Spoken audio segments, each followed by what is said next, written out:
नमस्कार। इस वर्ष मुख्य परीक्षा सिविल सेवा की मुख्य परीक्षा में बैठने वाले सभी अभ्यर्थियों को मेरी शुभकामना। आपके पाठ्यक्रम में एक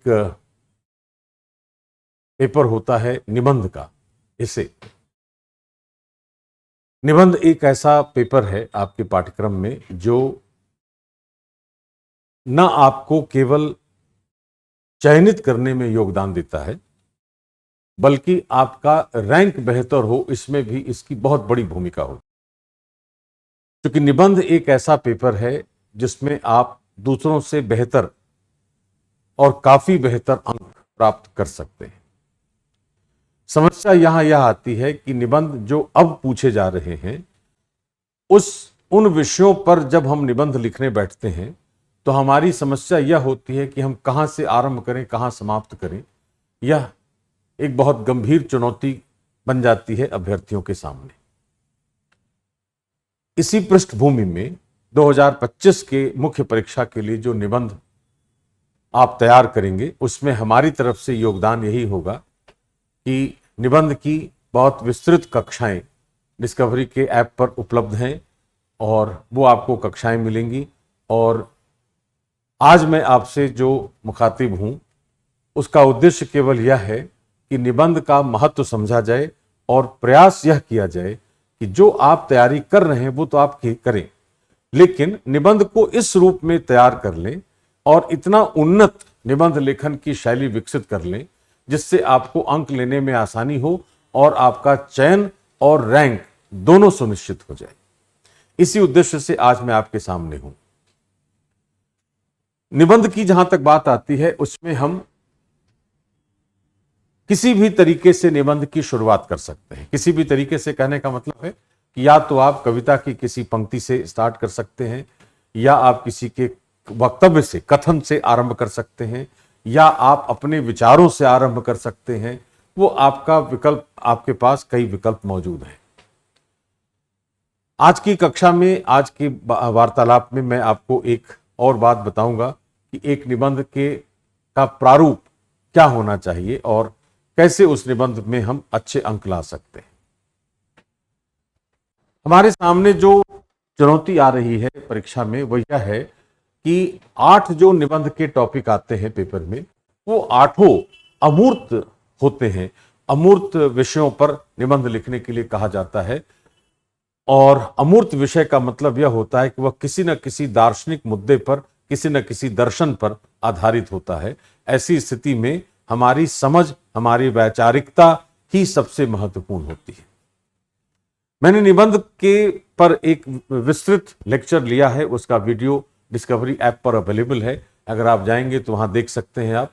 उसमें मैंने बहुत विस्तार से चर्चा की है कि निबंध लेखन में क्या होना चाहिए, निबंध की रिक्वायरमेंट्स, उसकी आवश्यकताएं क्या होती हैं अच्छे निबंध की, और आपको उसमें क्या ऐसा अप्रोच, क्या ऐसा दृष्टिकोण अपनाना चाहिए जिससे कि आप अच्छा निबंध लिख पाए। राइट। अब उसी को अगर छोटी सी बात आज मैं करूं तो वो यह है कि निबंध में सबसे महत्वपूर्ण होता है उसका तर्क, कि जो लेखक है उसका तर्क क्या है। जैसे मान लें अगर एक निबंध की बात करें हम, तो एक टॉपिक है इसमें कि चरित्र के साथ बुद्धिमत्ता ही सच्ची शिक्षा का लक्ष्य है। Intelligence with character is the goal of true education. मान यह कहा गया या कोई यह बात कहे कि सही कार्य के लिए समय सदैव सही होता है, या यह कहा जाए कि मूल्यों के बिना शिक्षा वही है जैसे सुगंध के बिना फूल। इस तरह के जितने भी अमूर्त विषय हमसे पूछे जा रहे हैं, यह एक तरीके का तर्क है जो परीक्षक ने मेरे सामने रखा है। आपको यह बताना है कि आप इस तर्क से सहमत हैं अथवा नहीं, और अगर सहमत नहीं है तो क्यों, सहमत हैं तो क्यों, और आपका तर्क क्या है, और जो विचार, जो तर्क आप रखेंगे अपने निबंध में, उसको आप कैसे अपने विचारों से, अपने तथ्यों से, अलग अलग आयामों से कैसे उसको सिद्ध करेंगे, यही उस निबंध की खासियत होती है।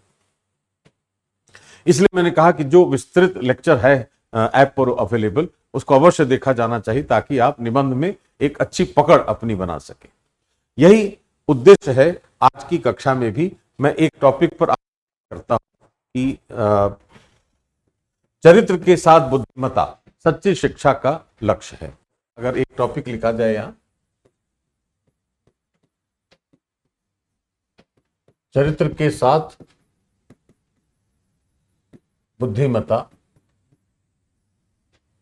ही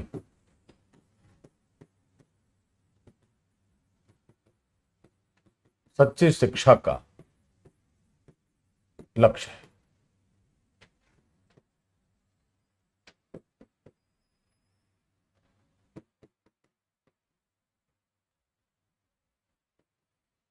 इंटेलिजेंस विथ कैरेक्टर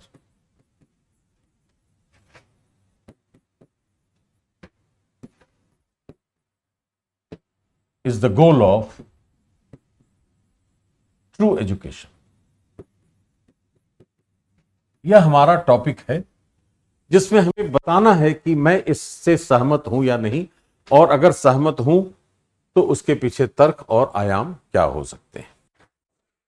हमसे यह बात की जा रही है कि अगर आप बुद्धिमान हैं, बहुत अच्छी बात है, शिक्षा प्राप्त करेंगे तो बुद्धि आएगी ही और हमारा विवेक बुद्धि सब विकसित होगी। लेकिन अगर हमारा चरित्र ही क्षरित हो गया है, अगर हमारा चरित्र मूल्यों से भरा हुआ नहीं है, चरित्र का मतलब यह भी होता है कि हम वह मूल्यों का समुच्चय है, तो अगर हमारे चरित्र में मूल्यों का अभाव है तो वह हमारी जो बुद्धि है उसका सदुपयोग नहीं हो पाएगा, न तो अपने लिए और न ही समाज के लिए। यही मूल थीम है इस निबंध के टॉपिक का कि क्या बुद्धिमान होना महत्वपूर्ण है या मूल्य के साथ बुद्धिमान होना महत्वपूर्ण है, ताकि हम अपनी बुद्धि का इस रूप में प्रयोग कर सकें कि वह हमारे विकास के साथ साथ समाज के लिए भी लाभकारी सिद्ध हो। वही बात हमें इसी थीम को आगे बढ़ाना है। गांधी का एक statement, no education is complete unless and until it ends into character building. कोई भी शिक्षा पूरी नहीं होती जब तक कि वह चरित्र निर्माण नहीं करती, और चरित्र का मतलब है कि वह मूल्यों का समुच्चय है और उसके आधार पर हम निर्धारित करेंगे कि हमारा आचरण कैसा होगा और हमारी बुद्धि का प्रयोग हम किस प्रकार किस उद्देश्य से कर पाएंगे। सबसे पहली बात हमें यह बतानी है कि चरित्र और बुद्धिमत्ता क्या होती है, यह आपसे क्या है यह बताना है आपको भूमिका में। दूसरा यह बताना है कि बुद्धिमत्ता व्यक्तित्व के लिए, बुद्धिमत्ता का व्यक्तित्व में महत्व,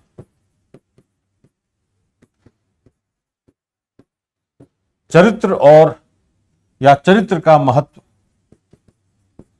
क्या है, आचरण के संदर्भ में चरित्र का महत्व क्या है देखा जाएगा। इसके बाद लिखा जाएगा कि यदि बुद्धिमत्ता है, मुख्य भाग अगर लिखे, बुद्धिमत्ता का प्रयोग और उसका उद्देश्य क्या है। जैसे एक उदाहरण लिया जाए, ओसामा बिन लादेन पढ़ा लिखा व्यक्ति था, इंजीनियर था, बुद्धिमान था, लेकिन चरित्र का क्षरण था, उसके मूल्य नहीं थे, तो समाज के लिए हानिकारक था। इसका मतलब कि उसकी शिक्षा वास्तविक और सही शिक्षा नहीं थी। अब लिखना है सच्ची शिक्षा क्या होती है, अर्थ और महत्व,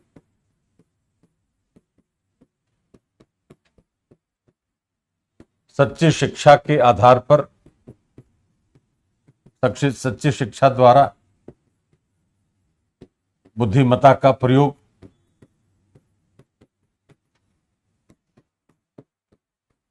सच्ची शिक्षा से चरित्र निर्माण, राइट, यही आपको बताना है। और निष्कर्ष में आपको यह बताना है कि सच्ची शिक्षा अगर नहीं होगी तो हम मूल्य आधारित शिक्षा प्राप्त नहीं कर पाएंगे, और मूल्यों के बिना हमारी बुद्धि असंतुलित रहेगी।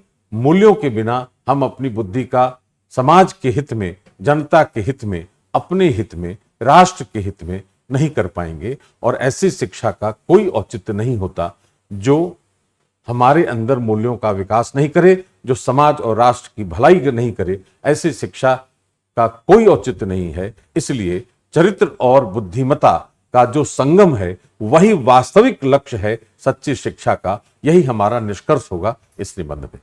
तो मुझे आशा है कि आज के इस वीडियो से आपको यह प्रेरणा मिलेगी कि आप डिस्कवरी ऐप पर जाएं, जाकर देखें, वहां क्लासेस उपलब्ध हैं यूपीएससी के इस 2025 के निबंध के लिए। और मुझे पूरा विश्वास है कि अगर आप उस पर ध्यान केंद्रित करेंगे बहुत अच्छे अंक लाएंगे और आप अपने चयन के लिए भी उत्तरदायी होंगे और अच्छे रैंक भी प्राप्त करने की संभावनाएं बढ़ जाएंगी। धन्यवाद।